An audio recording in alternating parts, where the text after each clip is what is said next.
The year was 1996. A little kid accompanied her mum on their first trip to China together. Their rural hometown was covered in fields that had animals like chickens and pigs. Most families in the village even owned an ox. The child received 2 white rabbits to play with, which she adored. After returning to Australia, the 4-year-old would talk to her relatives over the phone to ask how her rabbits were doing. The relatives always said they were doing well.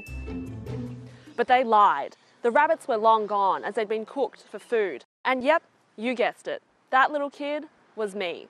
Even at that very young age, I'd applied my Western view of certain animals as pets without knowing that traditionally, Chinese people have kept animals for work and food. It was only last year that the Chinese government reclassified dogs as pets instead of livestock. The Agriculture Ministry said the progress of human civilization and the public's concern and love for animals led to the decision. Some of the mistreatment towards animals is a legacy of Mao Zedong's Cultural Revolution. In the mid-1960s, keeping dogs as pets was banned. It was seen as an activity for the bourgeoisie, or Western capitalist elites, and they claimed dogs were consuming too much of the nation's limited food supplies. I first met my cousin Zan on my first trip to China. Despite once owning a fish jumper, Zan grew up to be a passionate dog lover. She now runs a dog training business in Guangdong that accepts 8 dogs a month for lessons. 以前呢，像我们农村，狗狗是作为看门口的，就是说看家护院的。还有人是把自己家养的狗狗当肉来吃狗肉。但是这几年呢，因为我们宣传了很多养狗文化，所以很多人现在是把狗狗当自己的小孩子一样来养，不是说像以前那种方式了。Zan finds most of her clients on Douyin, China's TikTok, where she has 160,000 followers. Turns out, I'm not the only celebrity in the family. Zan says the most popular breeds include golden retrievers and poodles. 从早上基本是24小时，我们的生活都是对着狗狗的。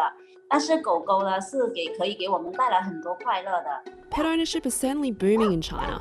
The pet dog population is growing at 9.9% per year. The popularity of cats is growing too, at an even faster rate of 18.5%, followed by fish, small mammals, birds and reptiles.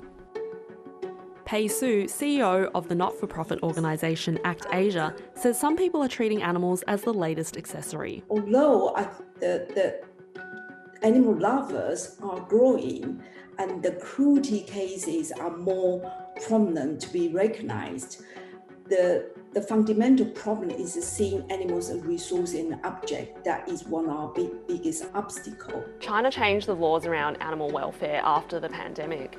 What do you know about that? The pandemic highlighted the seriousness of the wildlife trade, how we loss of the biodiversity and the loss of habitat for these animals, and also the trade in the live market. And one of the most significant change through the pandemic in 2020 in China was the wildlife consumption was banned. However, unfortunately, the animals, particularly wildlife, they're not only just using in the as a food, as consumption, they also use for clothing, like fur. They're also still using for entertainment. However, Pei warns against adopting Western models and applying them to China. Not everything in the West are the good, thing for Asia. If we want to learn, we need to internalize it.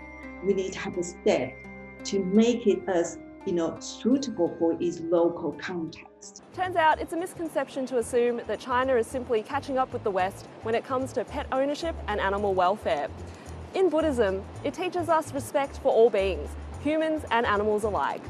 Inspired by Buddhist teachings, artist Feng Zikai famously depicted harmony between humans and animals in his cartoon series Paintings for the Preservation of Life in 1929, decades before the Cultural Revolution.